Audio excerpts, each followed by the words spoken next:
श्रेयस माझा नातू नाही म्हणजे? काय वेड्यासारखं बोलतेस तू? काय झाले काय तुला? अगं माझा लाडका श्रेयस माझा नातू नाही. नाही असं कसं होईल? अगं तारा तू मला अतिशय प्रिय आहेस, पण तुझं हे बोलणं मी नाही ऐकून घेणार. नाही. आजी आजी आजी आजी प्लीज प्लीज शांत व्हा. तुम्हाला किती वाईट वाटतंय मी समजू शकते, अगदी साहजिक आहे, पण त्याने हे सत्य तर नाही बदलणार ना. तुम्हाला आठवतंय यशोधरा मॅडमांचा खून केलाय या खोट्या आरोपाखाली मला तुरुंगात ठेवलं होतं. त्यावेळी तुम्ही मला भेटायला आला होतात तेव्हा सुद्धा मी हे सत्य सांगण्याचा प्रयत्न केला होता, पण तेव्हाही मी मानलं नव्हतं. पण तरी घरी आल्यानंतर इन्व्हेस्टिगेशनच्या दावाखाली मी त्याचं बर्थ सर्टिफिकेट बघितलं. त्यात यशोधरेचंच नाव होतं त्याची आई म्हणून. कारण ती सगळी काळजी सासूबाईंनी घेतली होती. ज्यावेळी त्यांचा ऍक्सिडेंट झाला, मरण समोर दिसत असताना स्वतः त्यांनी मला हे सत्य सांगितलंय. आणि मरणाच्या दारात असताना कोणी खोटं नाही बोलू शकत. आजी काय सांगितलं यशोधरेत? सासूबाई आणि शकू आत्या दोघी एकाच वेळी प्रेग्नेंट होत्या आणि डिलिव्हरीसाठी दोघी एकाच वेळी हॉस्पिटलमध्ये ऍडमिट झाल्या होत्या. त्यावेळी सासूबाईंना जी मुलगी झाली होती ती मृत होती. त्यामुळे सासूबाईंनी शकुंतला आत्यांना जो मुलगा झाला होता तो काढून घेतला आणि तोच त्यांच्या स्वतःचा मुलगा आहे. म्हणजे आपला श्रेयस आहे हे सगळ्यांना सांगितलं. आजी तुम्ही त्यावेळी आजारी होता, बाबा दिल्लीला गेले होते, त्यामुळे तुम्हा दोघांनाही यातलं काहीच माहित नव्हतं. हे सत्य फक्त शकुंतला आत्या आणि सासूबाई या दोघींमध्येच होतं.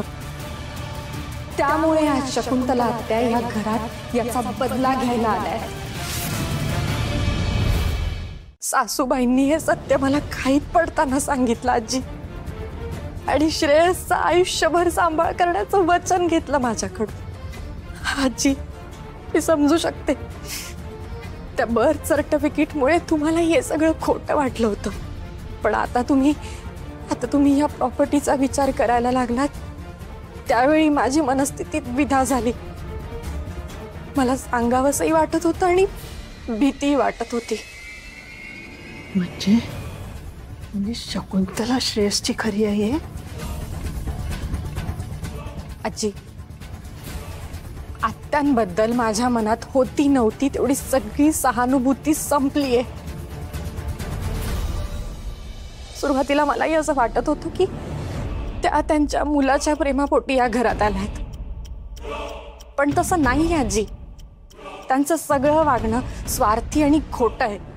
मला वाटलं होतं त्या त्यांच्या मुलासाठी आल्यात, पण नाही, त्या इथे फक्त त्यांच्या स्वार्थासाठी आल्यात. आणि श्रेयस त्यांच्यासाठी एक निमित्त मात्र आहे. त्यांच्यासारखी स्वार्थी बाई ना श्रेयसची आई नाही भरू शकत. आजी तिथं जाऊ दे. माझ्या मनात या क्षणी फक्त श्रेयसचा विचार आहे ग, फक्त श्रेयसचा. अगं माझा नातू नाहीये तो माझ्या काळजाचा तुकडा आहे. तो काळजाचा तुकडा. मी त्याला माझ्या अंगा खांद्यावर वाढवलंय. मी प्रेम करते त्याच्यावर. तो माझा श्रेयस नाहीये. हो आजी हे सत्य आहे. श्रेयस जरी या घरात वाढला असला तरी तो तुमचं रक्त नाहीये.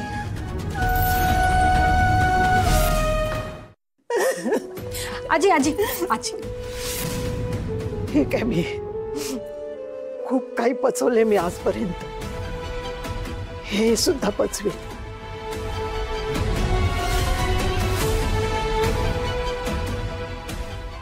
आजी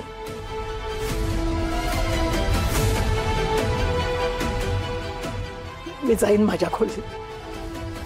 आजची रात्र मला एकटीला राहू दे.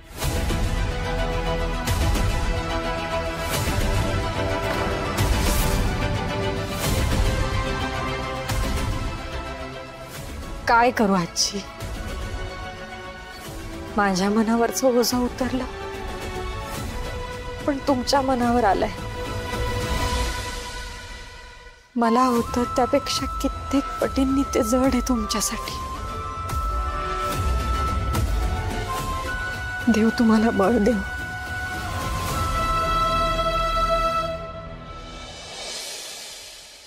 काय ग, हे घर, ही प्रॉपर्टी अक्षयच्या नावावर होण्यासाठी तुमचे प्रयत्न तरी काय चालू आहेत?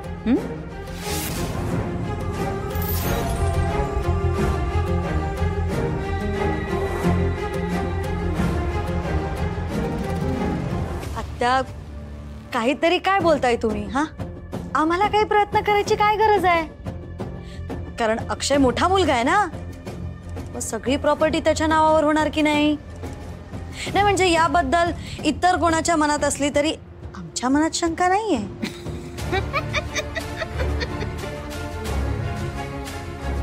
बाप रे, केवढं ते भोळेपणाचं, समजूतदारपणाचं नाटक. हं, ते पण कुणासमोर?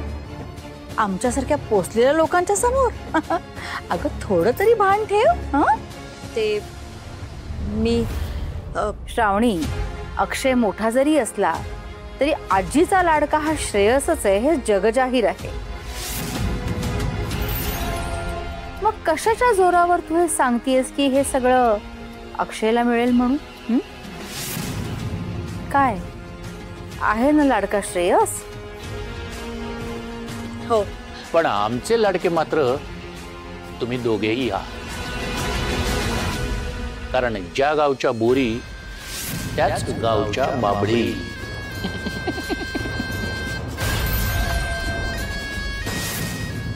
हा, आता थोडे कच्चे आहात, पण आहात मात्र आमच्याच पंथातले. त्यामुळे उगाच लपवाछपी कशाला, सरळ हातमिळवणी केलेली बरी.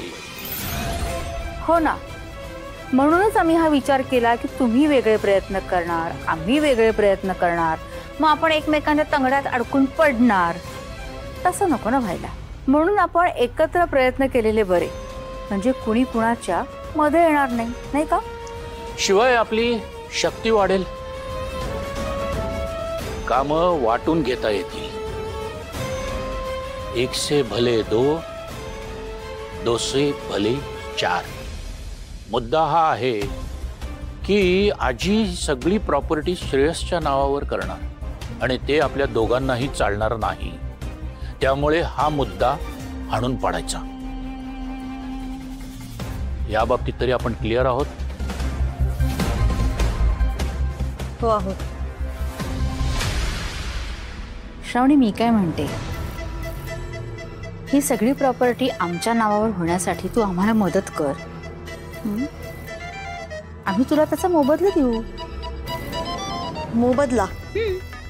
म्हणजे जनरली 10% देतात, आम्ही तुला 20% देऊ. नाही म्हणजे आता कच्चे वगैरे म्हणाला तोपर्यंत ठीक आहे, कारण अर्थातच तुम्ही वयाने मोठे आहात तर नवल नाही, पक्के असालच तुम्ही. पण आम्हाला अंडर एस्टिमेट करताय हा तुम्ही. नाही, कारण फॉर युअर काइंड इन्फॉर्मेशन आत्या, तुमचा या घरातला एका पैशावर हक्क तर सोडा, संबंध सुद्धा नाहीये. म्हणून प्लीज भानावर येऊन बोला. आणि मगाशी आजींनी क्लिअर केलंच ना, आठवतंय ना तुम्हाला? हा सरनाईकांचा मॅटर, यात तुमचा काहीच संबंध नाहीये, कळलं? ठीक आहे, मग मिळवा तुम्हाला काय मिळवायचं ते आमच्या मदतीशिवाय. चालेल ना? हे बघा आत्या, अक्षय मोठा मुलगा आहे, तर त्या नात्याने किमान 60% तरी त्याच्या नावावर व्हायलाच हवं. आणि कायद्याने पण तेच बरोबर आहे की नाही? हे बघा आत्या, आम्ही 20%वर काही सेटलमेंट करणार नाही. आणि आत्या प्लीज, मुळातच आहे ना, ही भागीदारी वगैरे काहीच नको. तुम्ही तुमचे प्रयत्न करा, आम्ही आमचे प्रयत्न करतो. कारण काय आहे ना, किमान माझ्या नवऱ्याचं आणि माझं आडनाव सरनाईक तरी आहे. अगं थांब ग, मी काय तुला अंडर एस्टिमेट नाही करत आहे. तुझी ना थोडीशी गंमत केली मी. अगं श्रावणी, एक गोष्ट खरी की आपल्या दोघांनाही एकमेकांची गरज आहे. हो, त्यामुळे आपल्याला जे काही मिळेल ते 50% तुमचं, 50% आमचं. मान्य आहे? हे तर खरंच आहे की आम्ही एकटे काहीच करू शकणार नाही. मग 0 मिळवण्यापेक्षा 50% बरे. मान्य. डील? डील.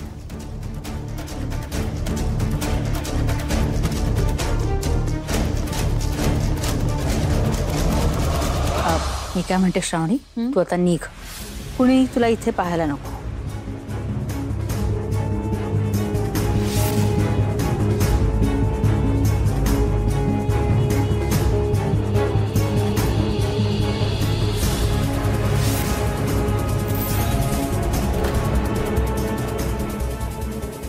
ही श्रावणी तर शकू आत्यांच्या खोलीतून बाहेर आली. तिथे काय करत होती?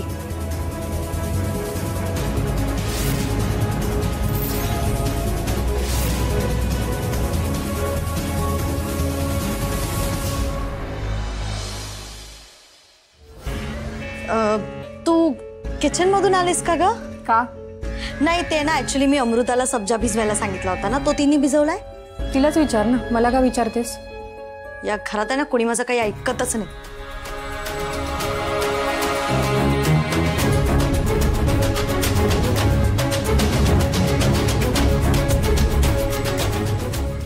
ही श्रावणी शकुंतला आत्यांच्या रूम मध्ये काय करत होती? मी तिला प्रश्न विचारेन म्हणून तो सब्जाचा विषय काढला तिने. पण नक्की काय प्रकार सुरू आहे ना, बघितलं पाहिजे.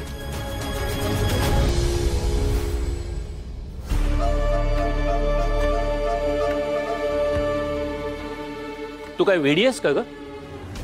श्रावणी आणि अक्षय वेडे आहेत, पण तू तुझी अक्कल काय गहाण ठेवली होतीस? हे बघ, ही सगळी प्रॉपर्टी हडप करून आपल्या नावावर करून घेण्याच्या प्रोसेसमध्ये या दोघांचा काही उपयोग होणार नाहीये. आणि कोणत्या जीवावरती 50 तुमचे 50 माझे हे वचन देतेस कशी तू?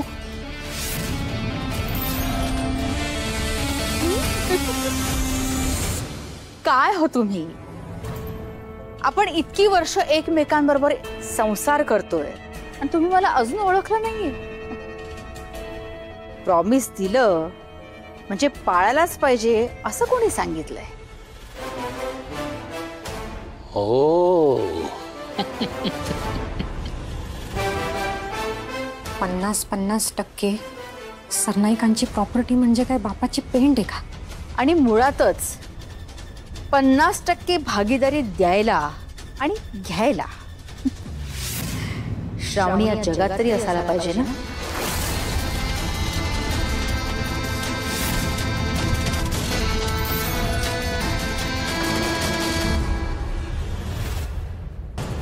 हे दोघं काय बोलतायत?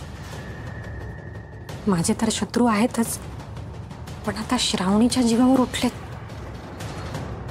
डोळ्यात तेल घालून लक्ष ठेवलं पाहिजे यांच्यावर.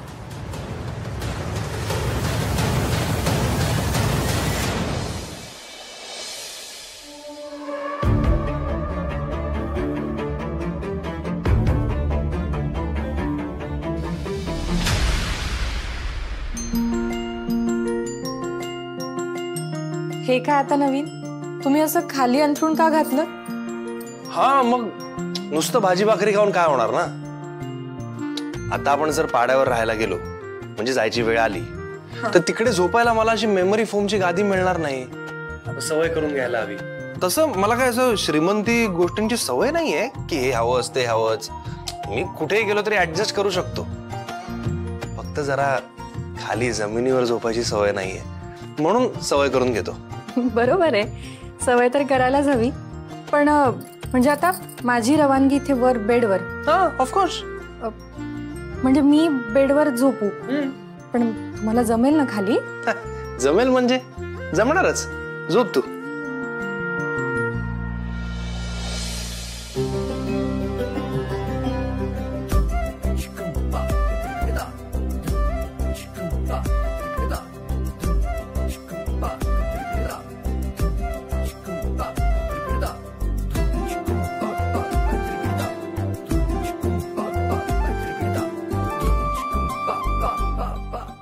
हे रोज कशी झोपते काय माहिती. काही म्हणालात का? हा नाही नाही काय नाही.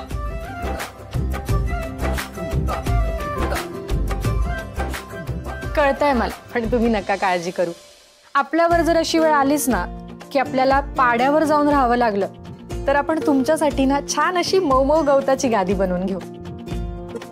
पण मी काय म्हणते, आता त्रास नका करून घेऊ. आता या इथे बेडवर झोपा प्लीज. हो ना, ते पण बरोबर आहे.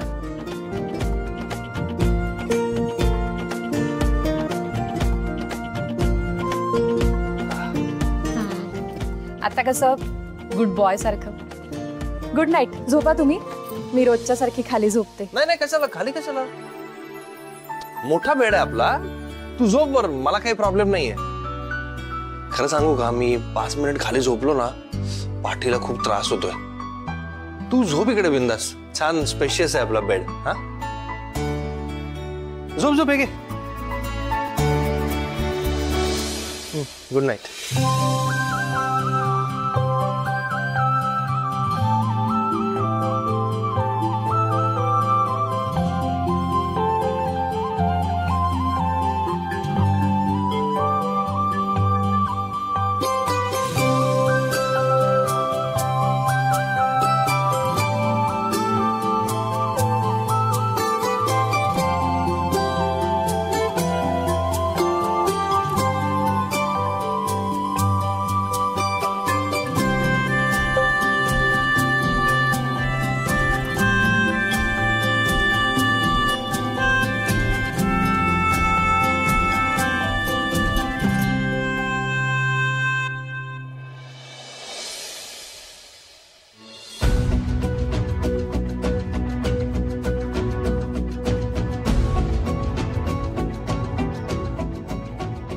झाला का चहा?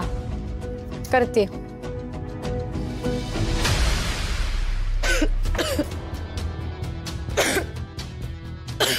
ऐक काय ग श्रावणी, इतका खोकला कशाने येतोय तुला? श्रावणी, चांगलं नाही बरं का हे. काळजी घ्यावी लागेल. त्यात इतकं बांधकाम चालू आहे, मग धूळ खूप झाली आहे ना, म्हणून त्रास होतोय. त्यात हे वातावरण सतत बदलत असतं. रात्रभर खोकतेय मी. अगं मग काही औषध वगैरे घेतलंस का? एक काम कर, तू बाहेर बस, मी तुझ्यासाठी हळदीचं दूध घेऊन येते. गरम गरम घेतलंस ना दूध, म्हणजे बरं वाटेल घशाला. खरंच द्याल? हो. थँक्यू सो मच आत्या. नाही म्हणजे आता तुम्ही माझी काळजी घ्यालच ना. आता आपण 50-50% भागीदार आहोत.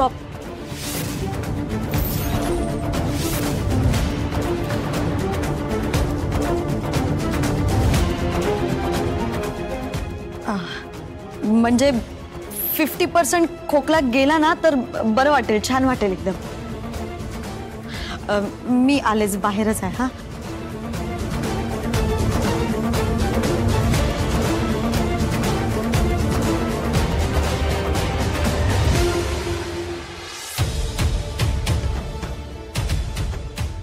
आमचं बोलणं ताराला समजलं नाही हे नशीबच म्हणायचं. श्रावणी किती खोकतेस, काढा बिडा घे करून जरा. आत्ता आणतायत हळद घातलेलं दूध.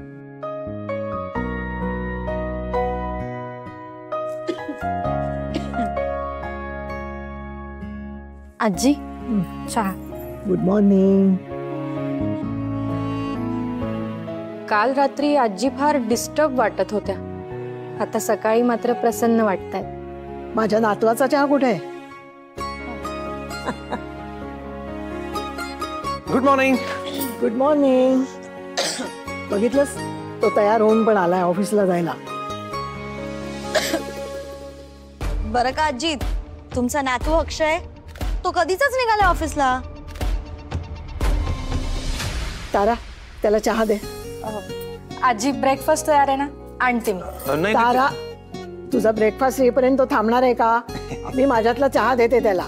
50-50. बरं चल, दे पटकन दे. अरे हळूहळू, गरम आहे. बस बस बस आजी, आता मला भरपूर काम आहेत, मी पळतो. हा, भेटतो नंतर. अच्छा, ए इथे इथे इथे काय? इकडे खाली बघ. काय झालं?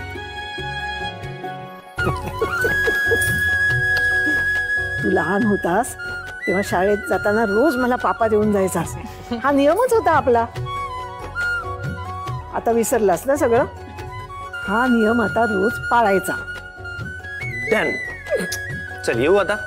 Bye bye bye bye. सावकाश जा रे. हो हो बाय. सरळ सरळ पार्शालिटी चालू आहे इथे. यांना धडा शिकवलाच पाहिजे.